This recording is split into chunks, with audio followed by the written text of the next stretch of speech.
Hello students, welcome to the My Dream, India's first ever e-learning program.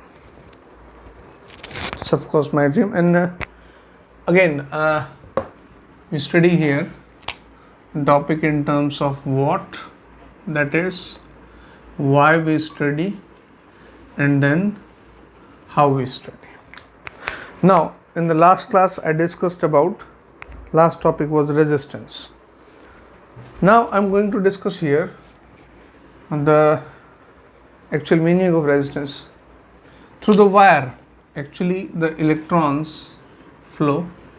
We assume that positive charge is flowing. Now resistance or the wire itself has two properties simultaneously. That is, it is providing the passage to the electrons. So we should not call it a resistance at first. But at the same time, the passage is not free. The electrons, when they are moving through the wire, then they'll definitely collide with the other electrons and the metal ions inside that. So due to that, there is a hindrance. That hindrance is basically called resistance, which we have defined in terms of voltage and current, that is R equals to V upon I. Now here I discussed, this is the macroscopic definition of resistance. Now I'm going to discuss about the microscopic level definition.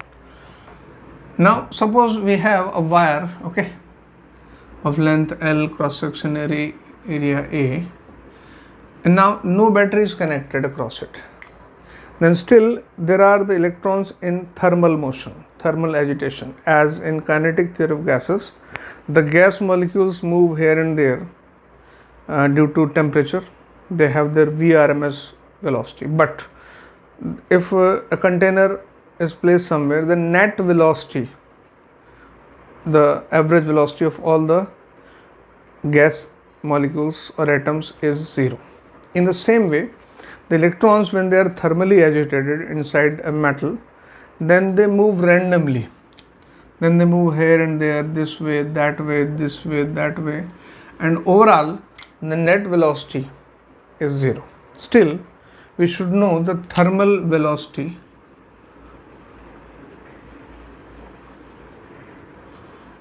ranges from 10 is 5 to 10 is per 6 meter per second.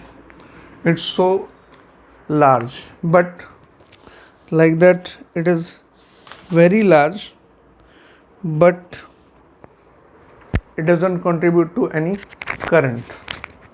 It's not going to contribute any current. However, it is very large.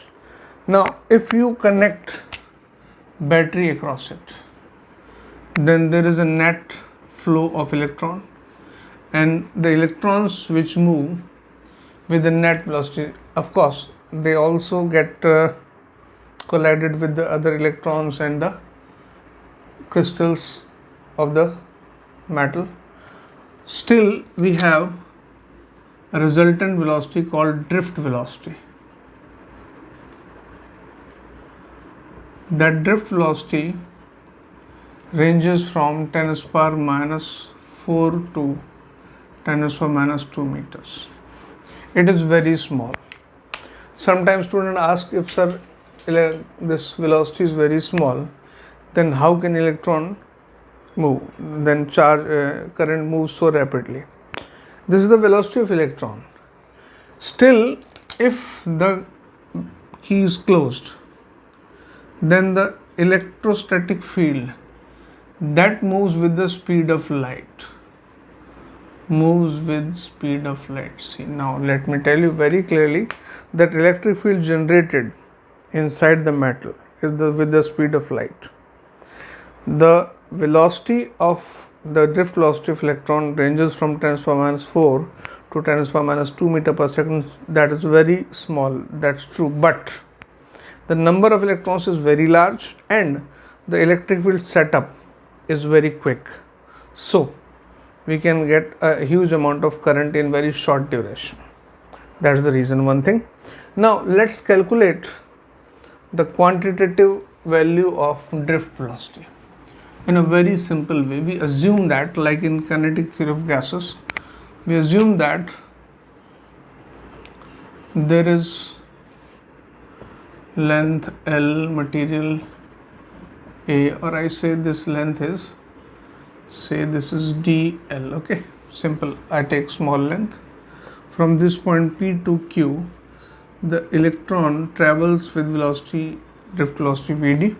Okay, and it takes time from P to Q. Time taken is dt. Then by the definition, of course, the current is what? I equals to dq by dt. Now the current enclosed, current is simply what? Rate of flow of charge. Now in dt time, how much amount of charge flows here? Now I define a new thing here, n, number of electrons per unit volume. So in this region, the number of electrons, the total charge is dq, or say number of electrons per unit volume, then total number of electrons in the volume AL. Here the volume is A, I said dl, okay, A dl. Total number of electrons in the volume AdL is equals to NaDl. Number of electrons per unit volume, and the volume of this wire is AdL. This is total number of electrons, and the charge contained will be, if I multiply E, the charge of one electron will the total number, we will get total amount of charge, NeAdl. Now I place here NeAdl upon dt. Now what should dl upon dt must be? Of course it is the velocity by which the electron is moving, and it is NeAVd. This is the standard formula. I equals to NeAVd. I haven't used the negative sign because by default it is clear that I am talking about electrons. Right? This is the formula for current and drift velocity, the relation between them. Further, there is a quantity defined, current density. Let me give you a brief review of current density, what it is.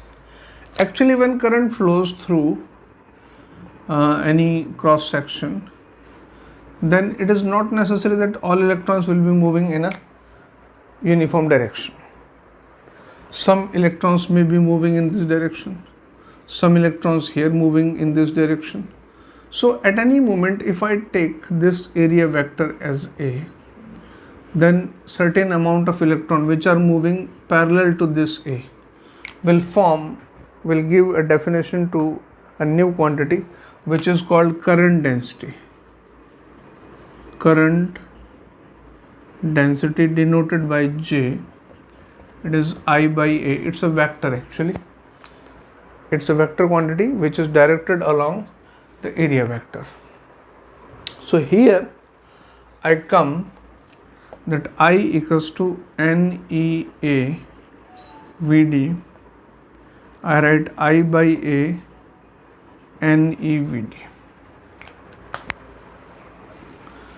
Now I by A is what? The current density. J equals to NeVd. Now suppose the electric field setup across this wire is E. Then force on electron is E into E. Again I am saying that I am neglecting the negative sign. It is very clear that I am talking about electron. So acceleration caused by this force upon m, of course mass is the mass of m is what? Mass of electron, right? Now the drift velocity we can write v equals to u plus a t. Now what t and u we assume that initially it has zero speed. T is the average relaxation time from one collision to another collision, because electron get accelerated only when it is moving from one place to another without any collision. That is called, T is replaced by tau, the average relaxation time, same as we have studied in kinetic theory of gases. So I write here Vd is equal to A into tau, and A is E capital E upon M into tau. Now I write here J is equal to Ne E capital E upon small m into tau, and this is the formula for, is a specific formula which is many times used in many calculations. J equals to Ne square tau upon m into E. This quantity, if I use now vector sign at both the places, because electric field intensity is a vector and J is also a vector, then we can replace this by J is equal to sigma E. Sigma, I hope you remember, it is conductivity. So formula for conductivity is Ne squared tau upon m.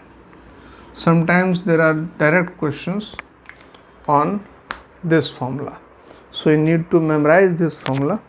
It's so simple. If you forget, then also you can revive this formula. It can also be written as in terms of resistivity, because rho is what? 1 upon sigma, or sigma is 1 upon rho. Then J can be written as 1 upon rho electric field intensity. Got it? Is the point. And there is one more term which sometimes is required, that is called mobility.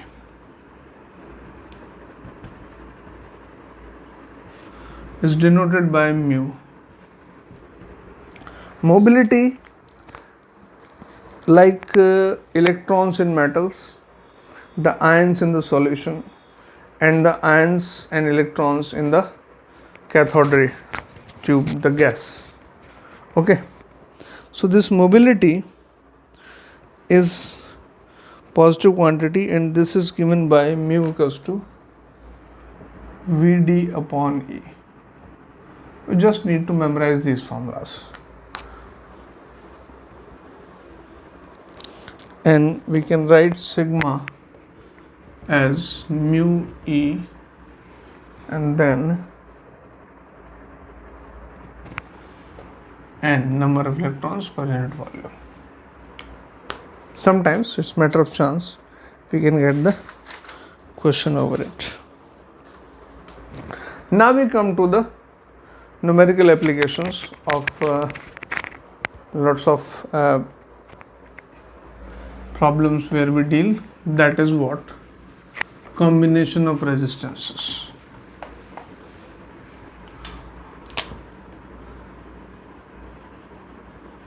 Combination of resistances. First combination we study is series combination. Series, I hope you understand very well. One entity ends, another begins. That is called the series combination, right? It is what? I have one resistance here, another here. I take 3 usually. Now I connect a battery. Then definitely there is a uniform current throughout the resistances. The voltage across all these three need not to be same, but current must be same. Very clear? Current is what? Rate of flow of charge. Whatever charge comes from battery, the finally goes to the same charge to the battery. So the charge flowing or the current remains same. So I write here first of all V equals to V1 plus V2 plus V3. Why I write always the voltage equals to in case of series? Because voltage is what? Work done per unit charge, or say energy. So this is what I'm talking about energy, nothing else. So now from Ohm's law, V1 equals to IR1, V2 equals to IR2, and V3 equals to IR3. Now equivalent resistance, which is a common question in case of series or parallel combination, the equivalent resistance can be calculated. Just we replace all these three resistances with a single resistance Rs and connecting the same battery and having the same current. Means I have V equals to IRS. This is first equation, this is second equation. If I compare both of the equations, then I have IRS is equal to I1 R1 plus I2 R2 plus I3 R3. Need not to say I1 I2, current is same. Now RS is equal to R1 plus R2 plus R3. Very clear. In terms of series combination, you add as much as the resistance, the net resistance increases. The equivalent resistance, which is written as RS, it is increased. So if you have n number of resistances, then you will have RS equals to summation I equals to 1 to n and then Ri. In this way, it's simply solved. In the same way, if I talk about the parallel combination, another combination is of course the parallel combination.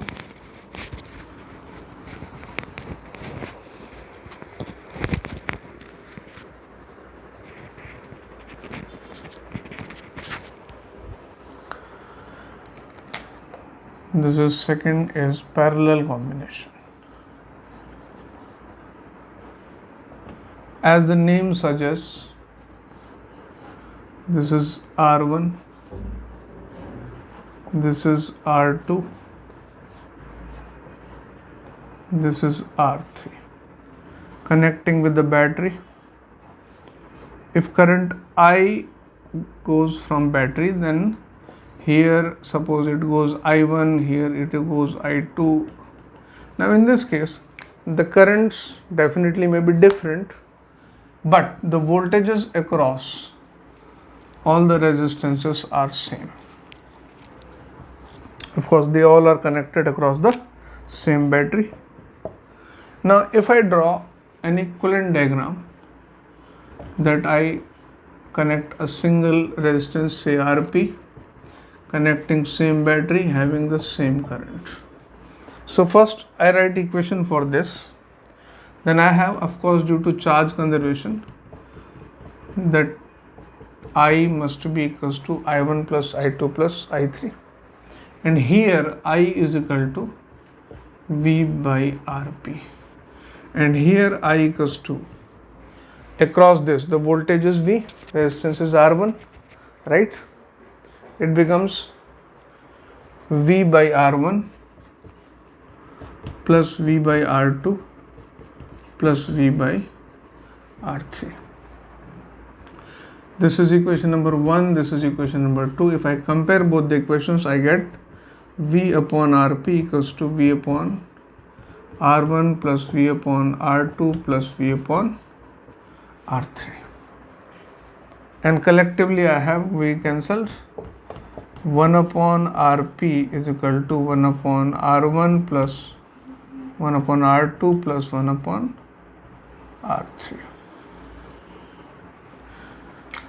a very clear difference that if you connect resistances in series, then net resistance is increased.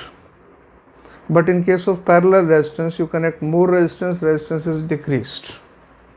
I'll talk a special case about the two resistances in case of series as well as parallel, because in lots of problems you need this formulas, short formulas will help you a lot. And then I'll be talking about the multiple batteries. These two things are which are very commonly asked in the board exams. I talk about two resistances first, okay, in series as well as in parallel.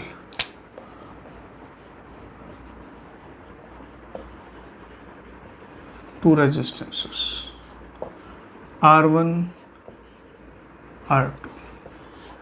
Voltage is V, current is I. Current is what? V by R1 plus R2.